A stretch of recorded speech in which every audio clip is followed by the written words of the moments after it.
Hey, we're recording. Look at that. So, I've been waiting for these packages since yesterday, and I can't tell you how happy I am to get them. So let's dig in.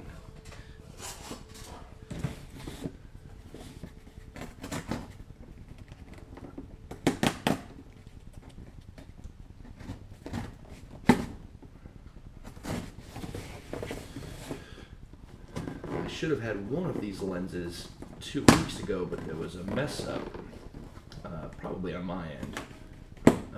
So all I got was the lens cap for it. So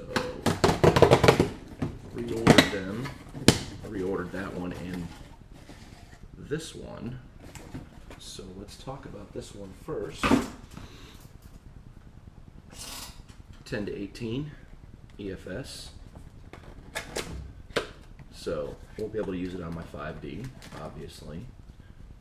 But to buy something as wide as this lens, non-EFS, with the same optics would have been very, very pricey.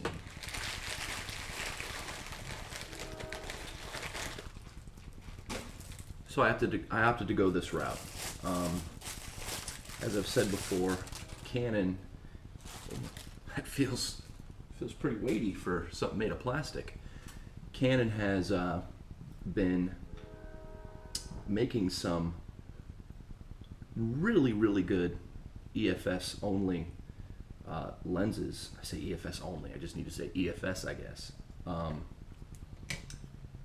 And I gotta say, much heavier than I thought. The only thing that I'm not happy with is this. That's the focusing ring. Just goes roundy, roundy, roundy, roundy, roundy. There's no stops to it. I don't think I'll be using this with manual focus, hardly ever. Except, well, I say ever, but I think my primary use of this would be for indoor photographs of people and things, and obviously landscapes, when I want to get a wider view of everything that's going on. Yes, it is only, let's get to it here, a 4.5 to 5.6 that will change, so at 10 it's 4.5, and at 18 5.6 is the best it can do. And a lot of people say, well, that's not enough light. I disagree, because it has IS, because it has the image stabilization. On paper, at least, with that image stabilization, I should be able to lower my shutter speed more so than I would be able to with a lens that doesn't have image stabilization, say like my 50 millimeter or something like that. But at least on paper. So I think that 4.5 won't be as bad as everybody thinks it is indoors. No, I mean in a really, really dark environment, obviously, it's probably not going to work the best. But again, like I said, to get something better than this is a huge step in price, both in how much light it's going to let in and being able to use it full frame. I don't mind that Canon is making EFS lenses on the cheap. I mean, this is basically what, $300 for this lens. And used, it's not that much cheaper, so I went with brand new because nobody had any of these local. And I always say, if you're going to buy used, I wouldn't do it online, where you can't hold it and use it before you pay the money. It's just not worth it to me. But Craigslist local, I've definitely bought stuff off of Craigslist. Camera bodies, both my 60D and my 5D, I bought off Craigslist because I was able to go and meet the person and use them.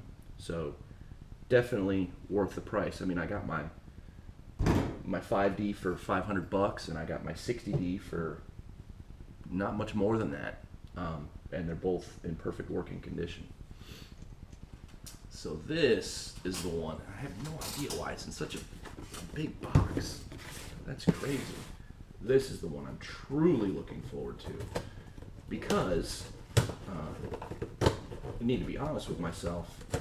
I definitely want the Canon 7-200 2.8 IS L lens, and brand new, that lens is just stupid expensive, even used.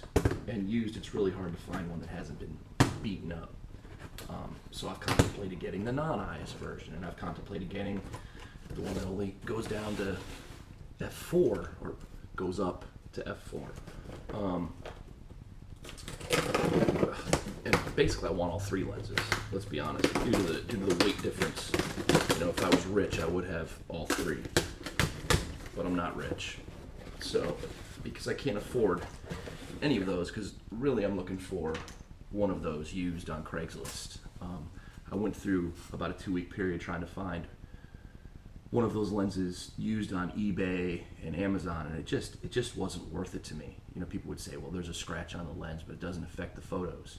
And then I'd email them and I'd be like, well, send me some pictures that you took at different apertures and different focal lengths, so I can see that, you know, there's nothing wrong with the photos. And then they would just email me back and be like, no, I'm gonna let it go on eBay like it is, and you know, somebody will buy it.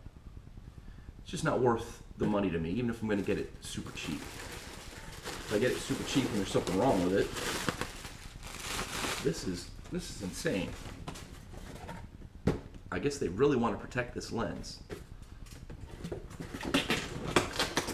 And with the way the FedEx guy was dropping stuff in the in the van, I can see why. But this, the 85 1.8. So like I said, I should have had this a couple weeks ago, and I didn't, probably due to my own screw up. But that's fine. Much better packaging. Oh. Much heavier lens.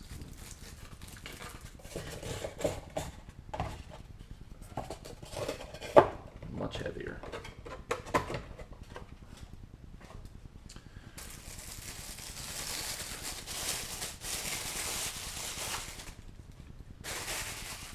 So let's talk about this lens for a second. Recently, there was a great big discussion on, let me get rid of this crinkle here. Great big discussion on this lens versus, versus the 1.2 L. Wow. I don't know if you can see that, but wow. That's probably the nicest piece of glass I own, for sure. Wow.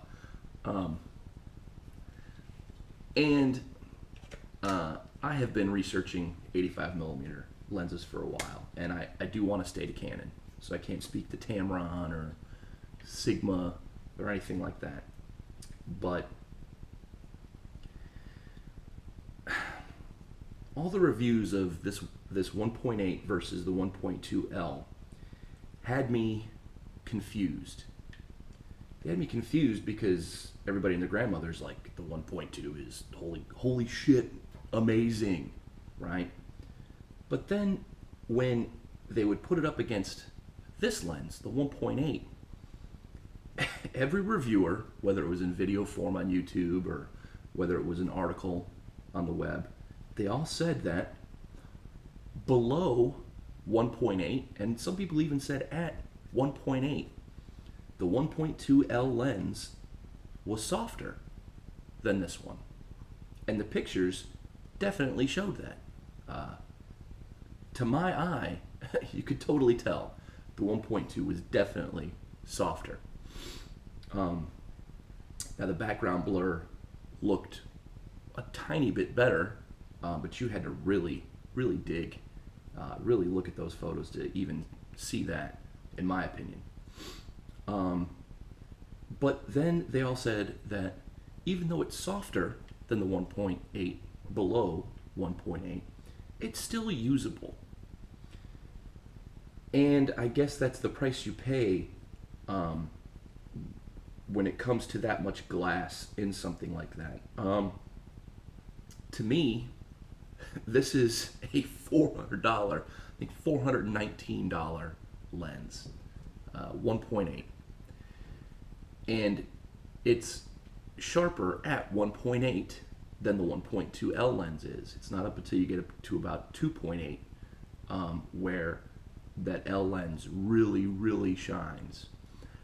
And that's not a bad thing, because at 2.8, that's when you're going to have, you know, everything in focus and everything blown out behind. You know, even at 1.8, depending on your angle, you could have this in focus and this not. So 1.8 might not be the best. But to have this have better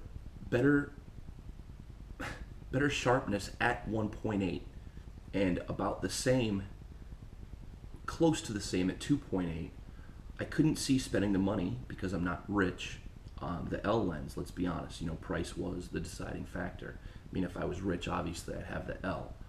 But all the pros say this is 95% of the performance of the L, yet like whatever percentage of the cost. I couldn't even tell you what the 1.2L costs. So that's it. Like I said, I got the hood, and this time I went with the Canon hood, whereas with my 50, I have the photo diox, or however you say it, you know, cheapo hood, which works fine. I just can't stand screwing it on and taking it off. I really hate that. I mean, that's the only option for that one anyway, whether you buy the Canon or an off-brand. But with this one, if I could open it,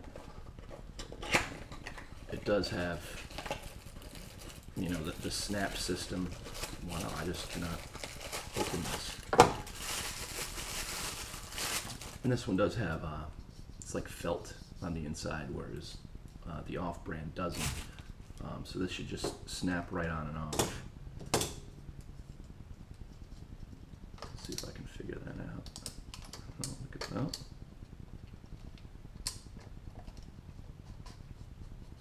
Okay, so that's, there we go, that's good. Nice piece of glass. Looking forward to using it, getting up some pictures with it. So that's it for this video, and I guess I'll go back to my remote and shut you off over there.